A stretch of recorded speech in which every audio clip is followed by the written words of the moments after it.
Hello, everyone. I'm George from Ireland. Well, thank you for coming back to my channel. So, this is a tristful topic that's about the Magdalen homes.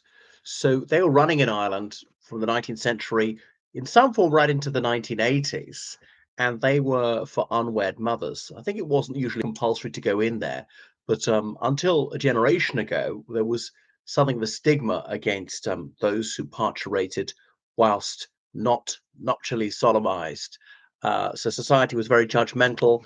But I remember a feminist who was violently anti-children saying to me, "It's not a good thing for society if babies are born and not provided for." And I suppose that's not true. That's true, and it's not good for the children either. Remember, until recent decades, the welfare state was very limited. So women who became pregnant out of marriage, they really need their boyfriends to marry them.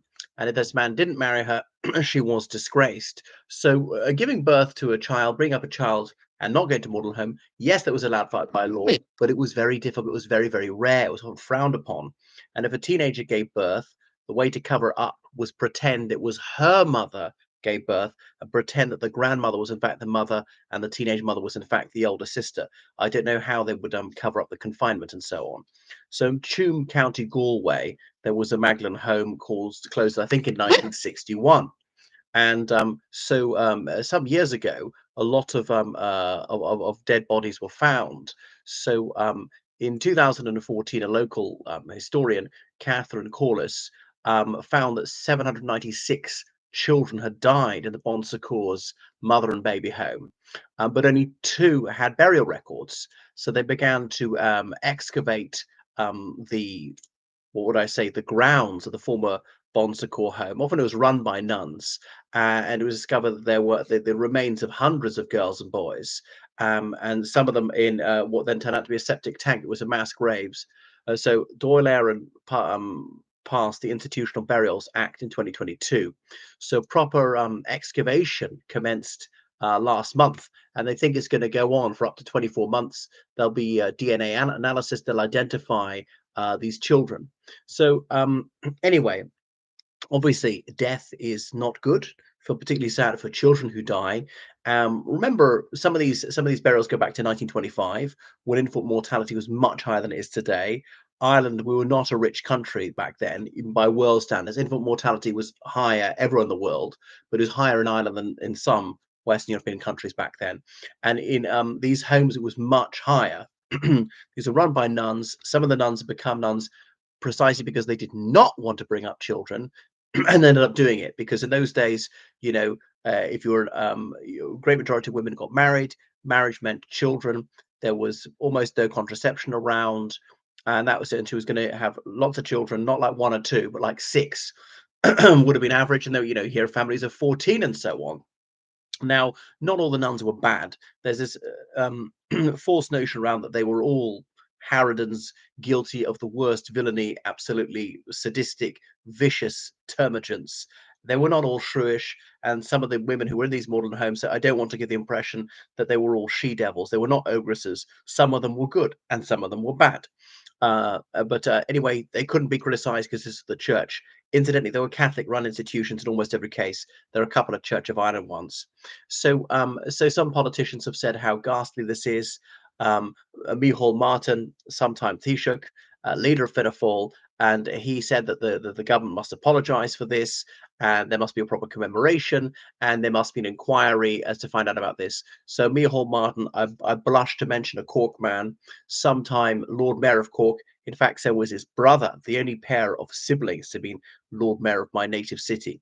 But anyway, that Micheál Martin would pretend to have compassion for little children. Now that really sticks in the craw. It's absolutely sickening. A mass murderer should say that. Someone who has advocated for sexual violence against children pretends to care about the well-being of children. He does not. And he's come from a position of having previously been a protector of children. And he's done it for the lowest of reasons, the grubbiest of reasons, just to scrape the gutter for votes from bigots. And it's obviously worked for him. He's been in politics in some form for about 40 years, starting out as a city councillor. and rising to almost the highest office in the land.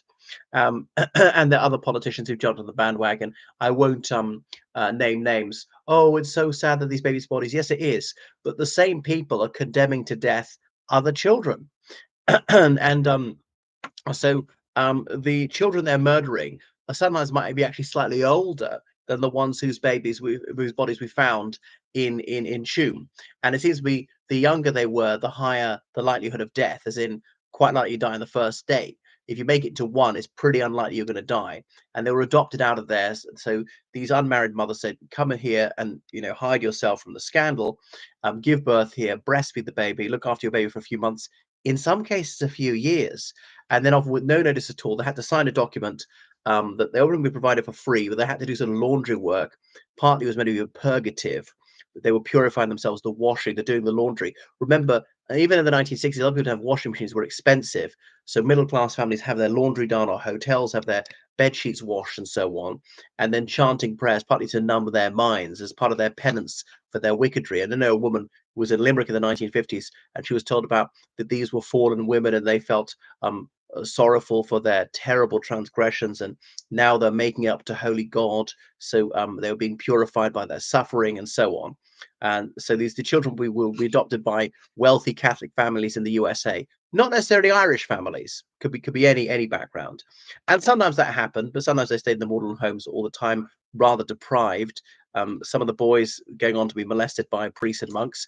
And I don't want to suggest that most or indeed all clergy were like that. Some of them were honorable, okay, of course. But in those days, the clergy were above criticism. They could get away with anything. It's only in the 90s people began to speak out.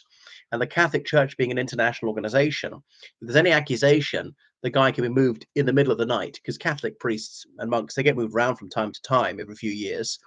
But they could move it to the opposite end of Ireland. They could move it to New Zealand, to Brazil, to anywhere. Before the internet is very, very difficult to trace people. The public wouldn't find it particularly surprising that Father whoever has been posted to they didn't even know where, to Paraguay or Burkina Faso or Nepal or something like that.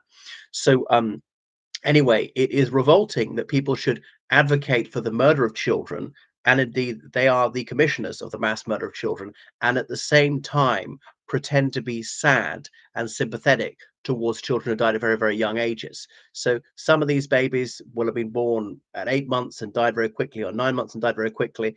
And some of the children murdered on the orders of people like Micheál Martin might be 9 months, and some of the victims who died in Tuam were 8 months, and so on. Now, it's pretty unrare that he would advocate for the murder of a child who's 9 months, and I'm talking about gestational age, because age is age. Now, I know we can't account for the date of birth, not for the date of conception. We don't know the date of conception. If a couple had intercourse every week, the fertile time, which night was the baby conceived? We don't know. If they did it before midnight and after midnight, when was the child conceived? We don't know. They have intercourse. It could take up to 3 days for the sperm to reach the egg, or the egg to then implant. So what is date of conception? Again, we don't know. So we don't give a date of conception, because a date of conception is something you can't establish with certainty. So anyway, we ought to speak out against this. We want to save children. Yes, treat children with dignity. And that applies today, not just children who died a century ago, to defend children. And how about the graveyards they're filling? These pedophobic politicians saying, "Oh, it's a matter of choice, it's a matter of health." It is not healthcare. The murder of a child is not healthcare. A safe abortion is a contradiction in terms. Abortion is always dangerous. The idea of having a 100% death rate for the child. Now, occasionally these children survive, and that's a failure. The child might come out badly wounded. Should you try and save that child or not? And then doctors are often not doing so. And politicians like Obama or Kamala Harris saying, no, no, no, no, doctors are not obliged to try and save this child, or even not allowed to try and save the child who could be saved. An absolutely outrageous dereliction of duty.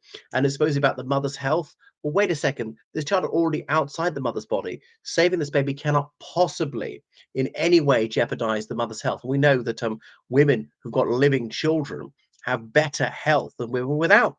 They have a longer life expectancy, they have better mental health, and they've got a much lower suicide rate. So the point is, save babies, okay?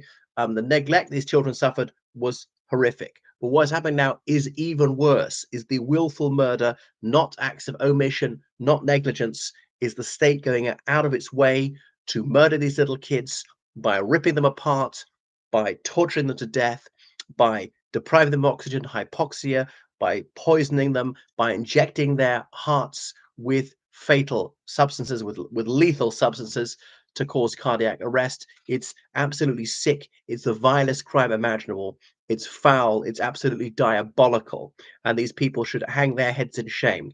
And perhaps in centuries, people will look back and shrink in horror at the abominable violence visited upon innocent children by the same people who pretended to be sorry for the deaths of children some generations earlier.